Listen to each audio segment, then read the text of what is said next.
Hello students, area से आप सभी परिचित हैं। वॉल्यूम आपने जाना है, सुना है, लेकिन हमारा जो टॉपिक है सरफेस एरिया एंड वॉल्यूम, तो आखिर ये सरफेस एरिया का जो कॉन्सेप्ट है ये कहाँ पर लागू होता है, इसका एप्लीकेशन क्या है, ये क्या है, इसके बारे में हम आपको आज अध्ययन कराएंगे कि आखिर सरफेस एरिया का जो कॉन्सेप्ट है, सरफेस एरिया का जो एप्लीकेशन है वो कहाँ पर यूज होता है और कैसे उसका प्रयोग करते हैं। तो सबसे पहले तो हम आपको ये बता देते हैं कि जो सरफेस एरिया का कॉन्सेप्ट है वो 3D का मतलब जिसमें लंबाई हो, चौड़ाई हो और ऊंचाई हो, ये कैसा शेप होगा, 3D शेप होगा। और 3D शेप में ही क्या होता है, सरफेस एरिया तो 2D में भी होगा, लेकिन जो हमारा कॉन्सेप्ट आता है सरफेस एरिया का मतलब हो गया अगर 2D में है, लेंथ है, ब्रेड्थ है, तो वहां पर भी वो एक सरफेस बनाता है, वहां पर भी सरफेस एरिया होगा।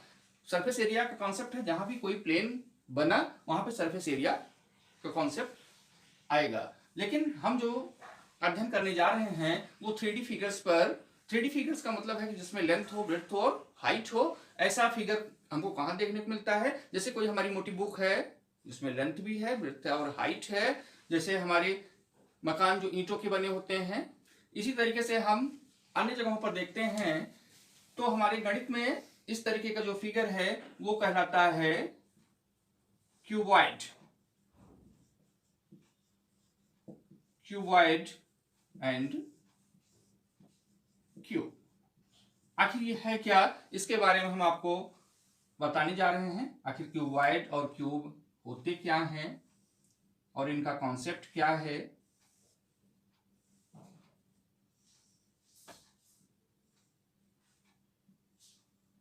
ये हो गया आपका L, ये ब्रेड्थ हो गया, ये लेंथ हो गया, ब्रेड्थ हो गया और ये हाइट हो गया।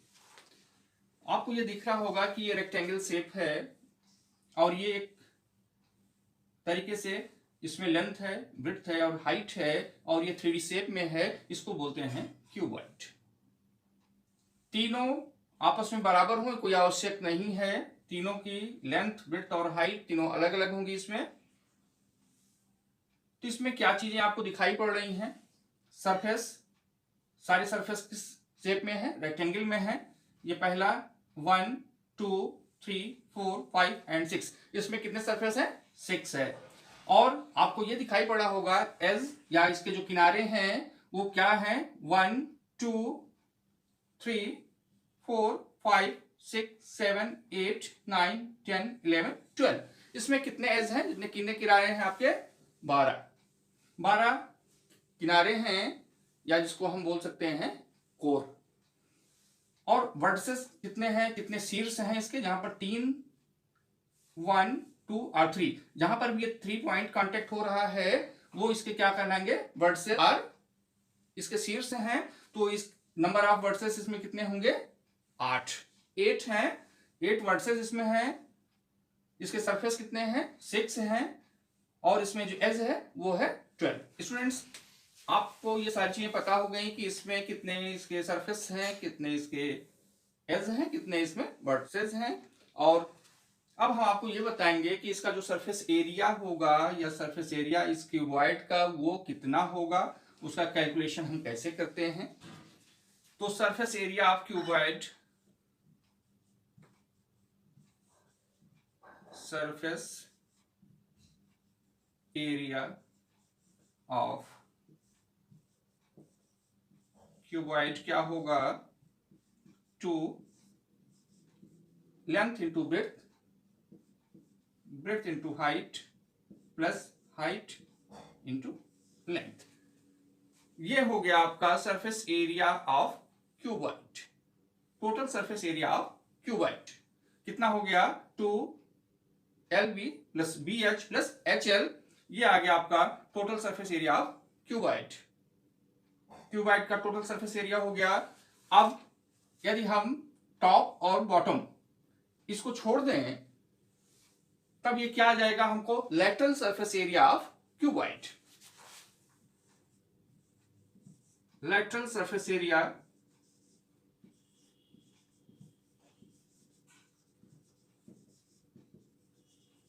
ऑफ क्यूबॉइड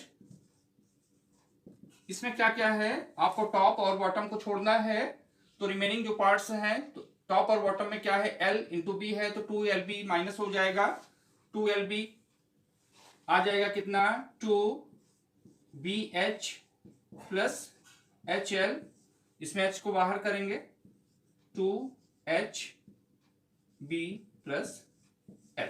यह हो गया आपका lateral surface area of cuboid. अब इसका वॉल्यूम क्या होगा,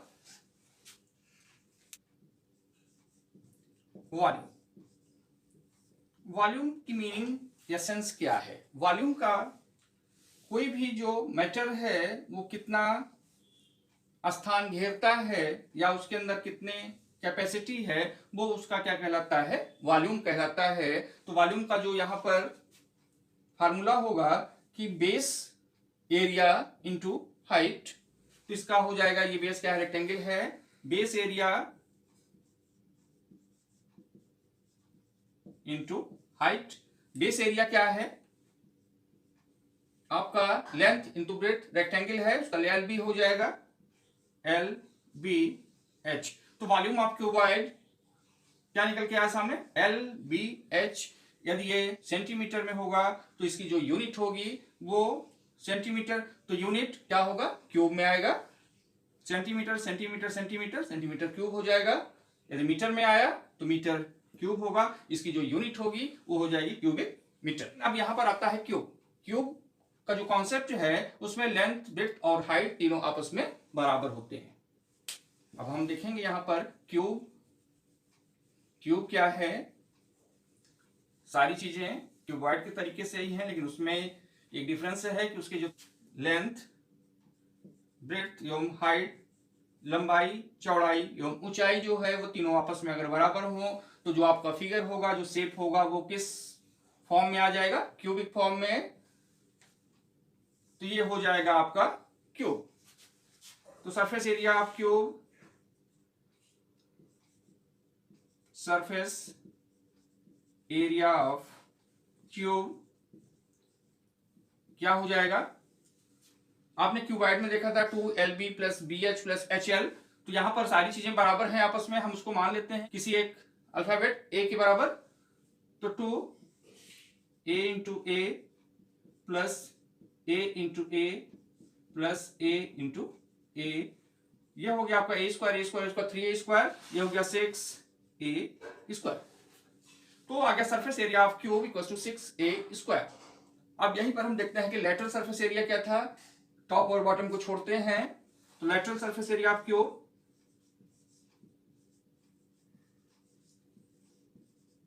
lateral surface area of cube, top और बॉटम को छोड़ देंगे, ये हो जाएगा आपका 4A स्क्वायर। ये हो गया lateral surface area of cube 4A square. अब वॉल्यूम क्या होगा,